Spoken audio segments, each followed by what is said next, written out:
जम्मू कश्मीर की राजनीति में आज एक बड़ा राजनीतिक घटनाक्रम देखने को मिला जब एहसान अकरम खान उर्फ सोनू खान ने भारतीय जनता पार्टी यानी बीजेपी का दामन छोड़कर नेशनल कॉन्फ्रेंस का हाथ थाम लिया।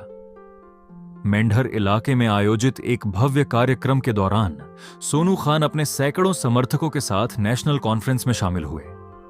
इस मौके पर जम्मू कश्मीर सरकार के कैबिनेट मंत्री जावेद अहमद राणा भी मौजूद रहे, जिनकी मौजूदगी में यह ज्वाइनिंग कार्यक्रम संपन्न हुआ। कार्यक्रम में बड़ी संख्या में पार्टी कार्यकर्ता, स्थानीय लोग और समर्थक मौजूद रहे।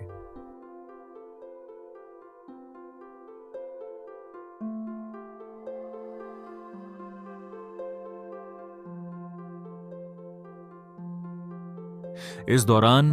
एहसान अकरम खान ने कहा कि उन्होंने नेशनल कॉन्फ्रेंस की नीतियों, नेतृत्व और जनता के हित में किए जा रहे कार्यों से प्रभावित होकर पार्टी में शामिल होने का फैसला लिया है। बीजेपी का नारा था सबका साथ सबका विकास, वो तो हुआ ही नहीं। तो जैसे हमने 1 साल से हम बात करते रहे कि जावेद साहब बालाकोट से लेके मेंढर तक जो इन्होंने काम किए हैं, हमने भी लोगों के साथ ये फैसला बदला है कि एक अच्छा लीडर जावेद राणा साहब, जिसके अंदर इज्म नहीं है, जात पात से हटके उन्होंने जितने मेंढर में काम किए हैं, आज जो हमारी ज्वाइनिंग डेवलपमेंट के ऊपर हुई है। उन्होंने कहा कि नेशनल कॉन्फ्रेंस हमेशा से जनता की समस्याओं को उठाने, विकास कार्यों को आगे बढ़ाने और लोगों के हितों की रक्षा करने के लिए काम करती रही है।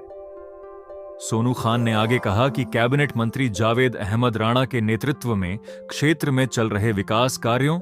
और जनहितकारी पहलुओं से प्रेरित होकर उन्होंने अपने समर्थकों सहित पार्टी में शामिल होने का निर्णय लिया।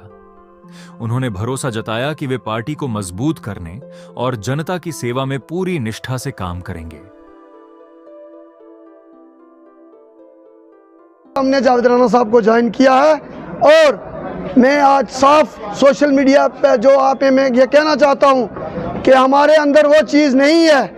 कि हम आज ज्वाइन करेंगे, हम चुप करके बैठ जाएंगे, नहीं। और जावेद साहब अगर हमारे लोगों के काम करेंगे तो मैं कहता हूँ जैसे जावेद राणा साहब मेंढर नीचे से घोड़े पे बैठ के आए थे, ऐसे ही बालाकोट में भी घोड़े से बैठ के संगोट से निकल जाएंगे। वहीं नए सदस्यों का स्वागत करते हुए कैबिनेट मंत्री जावेद अहमद राणा ने कहा कि नेशनल कॉन्फ्रेंस एक जनहितैषी पार्टी है, जहां हर कार्यकर्ता को सम्मान और जनता की सेवा का अवसर दिया जाता है। उन्होंने कहा कि एहसान अकरम खान जैसे मेहनती और समर्पित कार्यकर्ताओं के पार्टी में शामिल होने से संगठन और मजबूत होगा तथा क्षेत्र में विकास और जन सेवा के कार्यों को नई गति मिलेगी। मेंढर से द माइक स्टोरी की रिपोर्ट। लोगों ने ये समझा है कि जो बीजेपी का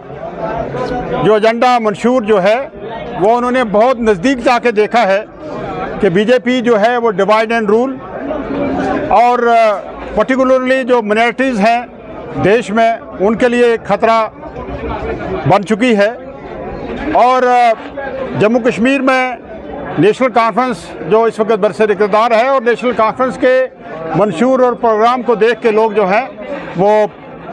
जम्मू कश्मीर नेशनल कॉन्फ्रेंस में शमूलियत कर रहे हैं। मैं तमाम लोगों को मुबारक करूंगा और मुझे खुशी है कि आज लोगों ने जम्मू कश्मीर नेशनल कॉन्फ्रेंस के प्रोग्राम और पॉलिसी को अपनाया है। और मुझे ये भी खुशी है कि लोगों ने बीजेपी में गए और बीजेपी को नज़दीक से देखकर आज लोग जो हैं खिताए पीर पंजाल के और बिलखुसूस मेंढर से लोग जो हैं वो नेशनल कॉन्फ्रेंस में शामिल हो रहे हैं। मैं तंजीम की तरफ से, डॉक्टर फारूक अब्दुल्ला साहब की तरफ से, उमर अब्दुल्ला साहब की तरफ से, जम्मू कश्मीर नेशनल कॉन्फ्रेंस और मेंढर नेशनल कॉन्फ्रेंस की तरफ से इन सब लोगों का पार्टी में वेलकम करूंगा, स्वागत करूंगा। मैं एहसान अकरम साहब और हमारे जो कसबलाड़ी से हमारे शफीक चौधरी साहब और उनके साथ जो खालिक भट्टी हैं, मंजूर साहब की क़यादत में जो लोग ज्वाइन हुए हैं, मैं उन सब को वेलकम करूंगा और मुझे उम्मीद है इनके आने से एक इनकलाब बर्पा होगा और नेशनल कॉन्फ्रेंस की जो एक सेकुलर पॉलिसीज़ हैं